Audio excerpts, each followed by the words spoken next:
Bismillahirrahmanirrahim. Alhamdulillahirrahmanirrahim. Assalamualaikum warahmatullahi wabarakatuh. Alhamdulillah hari ini kita bisa bertemu dalam keadaan sehat walafiat, walaupun kalian berada di tempatnya masing-masing. Sebelumnya Pak Arif perkenalkan diri. Pak Arif Saripudin mengajar di kelas 7 pelajaran IPS. Selama proses pembelajaran 1 tahun ini untuk belajar IPS bersama Pak Arif ya. Nah, kali ini kita akan membahas materi tentang interaksi antar ruang ya. Kalian di kelas 6 dulu mungkin belum belajar. Nah, ini materi baru pelajaran IPS ya. Karena pelajaran IPS antara SD dan SMP ada keterkaitan ya. Nah, ruang dan interaksi ini materi yang akan kita bahas diawali dengan pengertian, yang kedua tentang contoh, nanti ketiga tentang interaksi antar ruang, dan terakhir adalah bentuk interaksi antar ruang. Nah, itu adalah materi-materi yang akan kita bahas ya. Perhatikan baik-baik, ada hal yang penting dicatat. Nah, nanti setelah di akhir pembelajaran ini kalian akan ada tes. Kita mulai. Nah, pengertian ruang. Nah, nanti kalian siapkan bukunya, buku IPS nih seperti ini. Nah, buku BSE, nanti kalian akan dapat buku BSE ini ya. Nah, untuk materi ini berada di halaman 3 sampai halaman 7 ya. Dipahami baik-baik, nanti kalau ada sesuatu hal pas tes bisa menjadi bahan acuan untuk pembelajaran kalian ini. Kita awali dulu. Nah, ini kalian saat ini berada di mana? Nah, ini untuk mengimajinasikan tentang ruang ya. Kalian berada di rumah kalian. Rumah kalian itu berada di wilayah RT RW berapa? Nah, nanti kalian yang tahu ya. Nanti jadi tugas diisi nih pertanyaan-pertanyaan yang belum terjawabnya. Nah, kalian berada di kelurahan mana atau desa mana? Nah, desa kelurahan kalian itu berada di kecamatan mana? Nah, ya. Kalau Pak Arif kebetulan sama dengan SMP IT, Pak Arif berada di kelurahan Pananjung, kecamatannya Tarogong Kaler. Nah, lalu kecamatan Tarogong Kaler ini ada di wilayah kabupaten apa? Ya sama, kalau kabupaten dengan kalian yaitu Kabupaten Garut ya. Nah, Kabupaten Garut ini berada di wilayah provinsi mana? Provinsi Jawa Barat. Nah, Provinsi Jawa Barat ini berada di negara mana? Ya, negara Indonesia. Indonesia ini berada di mana? Ya, berada di Asia Tenggara. Asia Tenggara ini berada di benua mana? Benua Asia. Nah, benua Asia ini berada di bumi. Nah, itu salah satu bagian-bagian ruang yang menjadi kehidupan kita ya. Itu sudah ada gambaran kalian tentang ruang. Nah, sekalian selanjutnya pasti kalian pernah pergi ke mana gitu, ke satu tempat ya. Apakah ke tempat rekreasi, kunjung ke rumah nenek, atau kunjung ke daerah kota Garut yang di luar Kabupaten Garut ya. Nah, itu kalian pasti bakal menemukan perbedaan. Nah, kalau kalian orang Garut pergi ke Bandung pasti beda, ada sesuatu yang membedakannya ya gitu. Nah, itu nanti kita akan bahas. Itu akan menjadi sebuah karakteristik sebuah ruangan ya. Nah, selanjutnya ruang dan manusia. Nah, jadi ruang itu dimanfaatkan oleh manusia untuk menjalani kehidupan. Nah, jadi kehidupan manusia itu berada di mana? Di ruang tadi. Nah, untuk apa? Untuk memenuhi kebutuhan hidup. Nah, bagaimana? Tentang ruang sudah terbayang oleh kalian? Baik. Nah, kalau begitu kita cari sebuah kesimpulan ya tentang ruang. Bisa dilihat di layar. Nah, jadi ruang adalah tempat di permukaan bumi. Nah, ya. Jadi apakah langit menjadi ruang? Juga sama, karena bumi ini dilapisi oleh sebuah lapisan atmosfer. Nah, Di materi PS yang lainnya juga akan membahas atmosfer. Nah, udara pun bagian dari ruang ya. Apa ruang udara itu disebutnya atmosfer ya. Nah, baik secara keseluruhan ataupun sebagiannya, bagian dari ya begitu. Contoh tadi bumi itu ada apa tadi? Ada benua. Benua itu terbagi lagi menjadi apa? Bagian regional wilayah. Nah, tadi ada sampai ke tempat tinggal kalian daerah ya, itu sebagiannya yang digunakan untuk tinggal oleh siapa? Oleh manusia. Nah, ya itu tentang ruang ya. Nanti pengertian lengkapnya kalian bisa dibaca, dipahami di buku paket ya. Selanjutnya, nah ini merupakan contoh ruang. Kalian mungkin pernah mengunjungi ruang-ruang ini ya. Satu nih, ada gambar apa nih? Gambar laut. Kita Garut, ruangnya cukup lengkap ya begitu. Kita punya laut, mulai dari Laut Santolo, Sayang Heulang ya gitu, dan lainnya. Ya. Terus yang kedua, nah ini ada yang tahu nih gambar apa? Nah ini adalah gambar sungai. Nah, jadi ruang kedua yang berhubungan dengan permukaan air, adalah yang kedua adalah sungai. Ya. Nah ini Pak Arif gambar Sungai Cimanuk. Diambil dari jembatan mana tuh? Jembatan Lewi Daun ya. Selanjutnya ada danau ya. Nah, danau yang ada di gambar layar kalian itu adalah, dan tahu kira-kira di Garut ada danau apa? Nah, kalau kata orang Sunda mah situ ya, namanya situ ya. Apa tuh? Nah, betul. Itu ada Situ Bagendit ya. Itu adalah yang pertama tadi ada apa? Laut. Yang kedua sungai, yang ketiga yaitu danau ya yang berhubungan dengan ruang air ya. Selanjutnya ada ruang yang berhubungan dengan permukaan tanah ya. Di Garut juga salah satu sebagai paru-paru dunia. Apa yang tahu? Ruang apa tuh? Ya, betul. Yang pertama yang berhubungan tanah adalah hutan ya. Nah, ini hutan, ada Leuweung Sancang ya. Itu merupakan situs paru-paru dunia yang sudah ditetapkan oleh PBB kalau kalian perlu tahu ya. Selanjutnya ada apa nih? Ini gambar rumah banyak. Nah, jadi ruang pemukiman ya.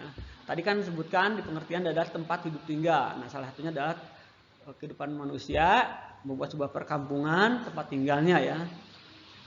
Nah, ketiga apa tuh? Pesawahan ya.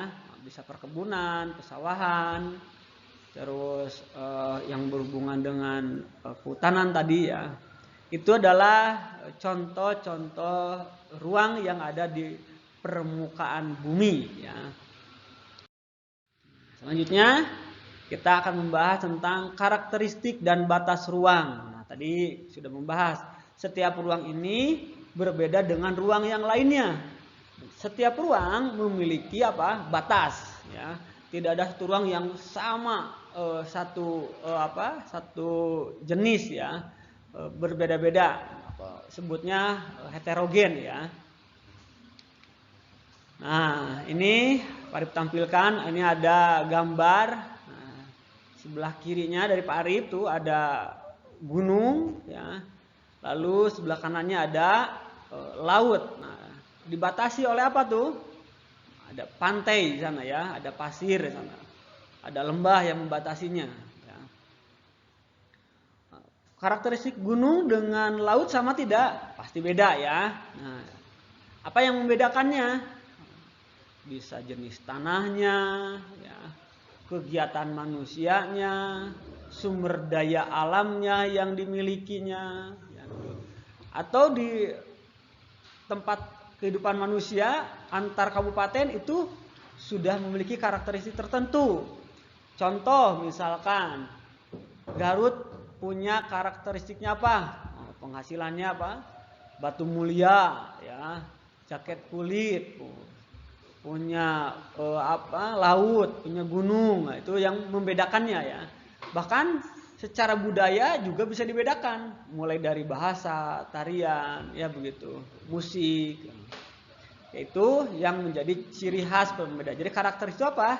Ciri khas yang membedakan antara satu ruang dengan ruang yang lainnya, ya begitu. Tadi apa komponennya? Nah, tadi yang pada sebutkan komponen-komponen pembedanya, mulai dari jenis tanah, bebatuan, keadaan iklim, keadaan wilayah, ditinjau dari budayanya juga bisa berbeda ya, sumber daya alamnya. Nah, itu yang menjadi komponennya. Nah, jadi apa itu batas dan ruang tadi? Nah, tempat unsur yang mempengaruhi ruang tersebut. Ya, gitu.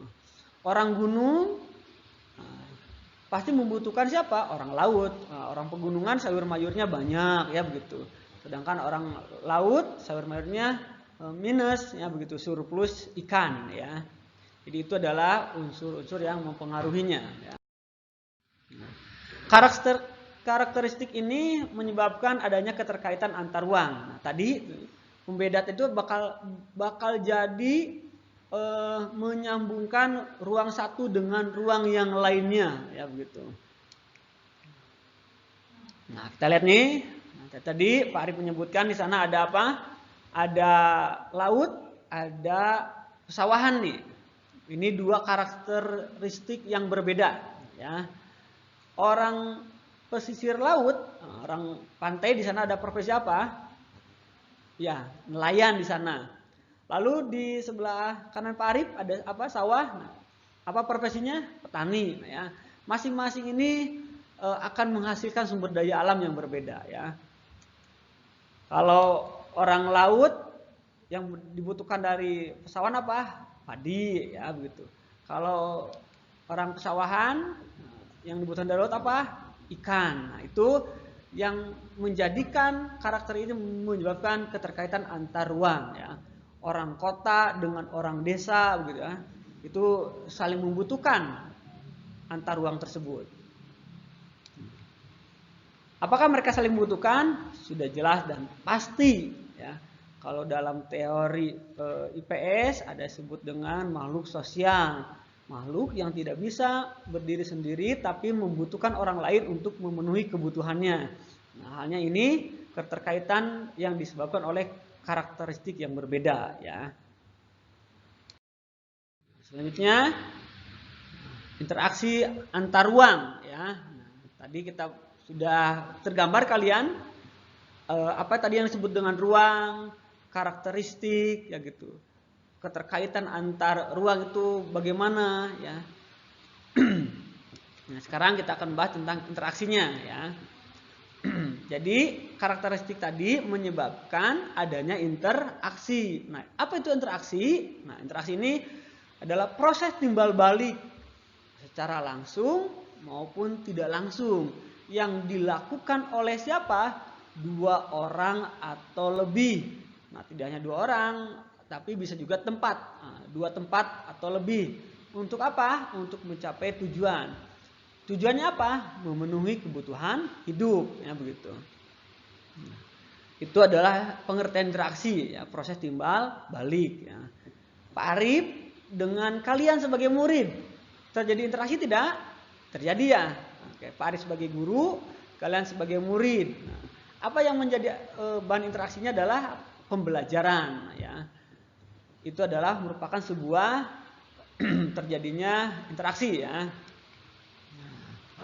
Lalu apa interaksi antar ruang? Nah, tadi suatu cara dalam mengelola ruang-ruang dengan berdasarkan potensi serta juga permasalahannya ruang tersebut. Ya. Nah, ruang-ruang tersebut memiliki keterkaitan. Ya. Jadi antar ruang ini untuk mengelola ruang tersebut membutuhkan interaksi dengan ruang yang lainnya. Ada pergerakan orang, ada pergerakan barang, ada pergerakan informasi yang begitu. Nah, itu adalah interaksi antar ruang ya. Selanjutnya kita bahas nih bentuk interaksi antar ruangnya ya. Yang tadi tuh yang pertama apa? Pergerakan orang, betul ya. Ini daerah asal. Nah, ini daerah tujuan. Mau Bandung, Garut dulu ke Bandung boleh ya begitu. Dari mana? Dari daerah pegunungan ke daerah dataran rendah. Nah, apa yang tadi? Yang bergeraknya satu. Orang. Pergerakan orang ini bisa dalam bentuk kebutuhan manusia, yaitu seperti bekerja, ya, orang bekerja, ya gitu, atau sekolah. Kalian dengan SMPIT, orang Bayongbong, orang Garut Kota, orang Wanaraja, datang ke mana? Ke Tarogong, Kaler untuk apa? Untuk belajar, ya begitu. Nah, itu disebut apa? Pergerakan orang ini. Nanti kita akan bahas ya. Nah, yang kedua, ada mau gambar mobil tuh, ada gambar-gambar informasi ya. Nah, pergerakan orang itu disebut apa tadi? Mobilitas penduduk. Jadi mobilitas penduduk itu adalah pergerakan orang, ya, begitu. Terus selanjutnya ada pergerakan barang, ya, pergerakan barang, energi, ya begitu. Nah, pergerakan barang dan energi ini membutuhkan sarana yang disebut dengan transportasi, ya begitu. Itu adalah pergerakan barang dan energi, ya. Disebut apa tadi? Transportasi. Ya. Nah, yang ketiga, terakhir nih bentuk integrasi antar ruangnya, yaitu pergerakan ide, gagasan dan informasi. Nah, apalagi sekarang media informasi online-nya sangat luar biasa, ya. Zaman Pak Arif dulu, untuk mendapatkan informasi itu cukup berita dengan koran saja, ya begitu. Nah, hari ini di genggaman kalian informasi dunia bisa kalian miliki, ya begitu. Disebut apa itu namanya? Komunikasi. Nah, ya. Jadi bentuk interaksi antar orang itu ada 3. Yang pertama apa? Mobilitas penduduk, transportasi, dan komunikasi, ya gitu. Oke, selanjutnya syarat-syarat terjadinya interaksi antar ruang, ya. Tadi yang mobilitas penduduk, transportasi, komunikasi, nah itu ada syarat, ya. Yang pertama ada saling melengkapi atau disebut dengan komplementari. Contoh saling melengkapi itu, Tarogong punya SMPIT Wasilah Intelijensia sebagai unggulan, sekolah unggulan. Di wilayah Garut Kota tidak ada. Nah, orang wilayah Garut Kota ingin melakukan pendidikan, ikut peserta pendidikan di SMPIT. Nah, itu terjadi apa? Saling melengkapi. Nah, kalian ke sekolah SMPIT pasti membayar apa? Iuran. Nah, iurannya buat siapa? Bapak Ibu guru dan kegiatan sekolah. Itu saling melengkapi, ya begitu. Nanti kita bahas contoh-contoh ya. Kesempatan antara atau interventing opportunity. Ternyata tadi Pak Arif contoh sekolah, ya. Ternyata di kota Garut, kecamatan Garut Kota, ada sekolah yang sama dengan SMPIT. Karena ada jarak yang dekat, maka kesempatan antara itu tidak lagi ke Tarogong Kaler, tapi dilakukan di mana? Di wilayah Garut Kota karena jarak yang dekat, ya. Itu contoh. Yang ketiga adalah kemudahan, keadaan dapat diserahkan atau transferability. Nah, ini kalau jalannya bagus, transportasinya ada, ya begitu. Nah, itu bisa terjadi, ya gitu. Ada barang yang murah, ternyata jauh, tidak jadi, misalkan terjadi interaksi antar ruangnya. Tapi walaupun barang jauh, ada jalan bagus, tetap akan ditempuh, dicari, ya. Maka akan terjadi interaksi antar ruang. Oke. Nah, ini contoh syarat yang tadi, ya, yang komplementari, transferability, ya. Itu kita contohkan, ya. Nah, ini ada gambar apa nih? Sayur mayur, ya. Ini didapat di ruang mana?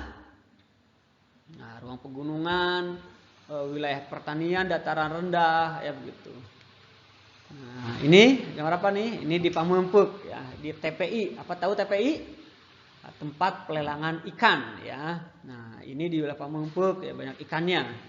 Yang pasti ini ada di pesisir pantai, ya. Nah, ini tanda panahnya tidak putus-putus, artinya ada hubungan yang kuat antara wilayah dataran rendah yang menghasilkan sayur mayur dengan daerah ruang pesisir pantai, itu saling melengkapi kebutuhannya, ya. Orang pesisir pantai tidak tiap hari makan ikan aja. Begitu pula orang yang di daerah terendah atau pegunungan makan sayur mayur. Tapi mereka saling melengkapi ya. Nah, ini disebut dengan complementary ya. Selanjutnya ada kesempatan antara atau interventing opportunity. Jadi ini mah dikarenakan ada dua tempat yang sama yang memiliki sumber daya manusia dan sumber daya alam yang sama, tetapi ada kesempatan yang membedakan tidak terjadi dan terjadinya interaksi ya begitu. Nah, kita lihat yang gambar sebelah kiri Pak Arif itu yang besarnya gambar apa? Gambar sayur mayur. Nah, gambar yang kecilnya apa? Ikan. Itu artinya surplus sayur mayur minus penghasilan ikan. Nah, terbalik yang berada di gambar sebelah kiri Pak Arif. Surplus ikan minus sayur mayur. Maka tidak terjadi kontak interaksi yang kuat, maka lemah posisi tersebut.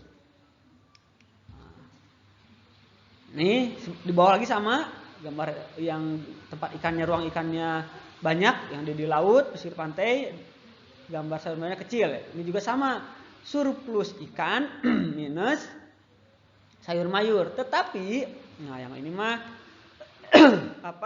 lebih kuat hubungannya, maka tanda panahnya tidak terputus-putus ya. Nah ini mah diartikan bahwa memiliki hubungan yang kuat. Tadi karena biaya ongkos transportasi ya begitu, harga yang murah bisa saja yang menyebabkan terjadinya interventing opportunity ya begitu. Ketiga, yaitu kemudahan keadaan dapat dipindahkan. Jadi tadi karena sarana prasarana yang bagus, jalan ke Garut Selatan ternyata jalannya jelek, maka pindah ke Cirebon yang memiliki laut juga sama, ternyata jalannya bagus. Mana yang akan dipilih? Ya, ke Cirebon karena jalannya bagus, mudah. Tapi beda lagi dengan ke wilayah Garut Selatan. Itu kemudahan antar itu karena dipengaruhi oleh sarana prasarananya ya begitu. Alhamdulillah materi ini telah selesai. Mudah-mudahan apa yang Pak Arif sampaikan bisa kalian pahami. Sekali lagi tadi ada di halaman 3 dan 7 di buku BSE, bisa kalian perdalam materi yang Pak Arif sampaikan ini. Kalau ada yang tidak dipahami boleh kalian chat secara pribadi di grup nanti atau langsung ke Pak Arif ya. Nah, nanti setelah ini ada soal materi. Nah, materinya bisa dikirim lewat WhatsApp atau Google Form nanti itu ya. Oke, baik. Kita ucapkan hamdalah. Alhamdulillahirrabbilalamin. Kita bertemu kembali di materi peta ya. Yaitu kita akan membahas peta. Kalian pun pernah membahasnya di SD. Kita perdalam ya. Terima kasih. Kita ucapkan hamdalah sekali lagi. Alhamdulillahirrabbilalamin. Wabillahi taufiq wal hidayah. Assalamualaikum warahmatullahi wabarakatuh.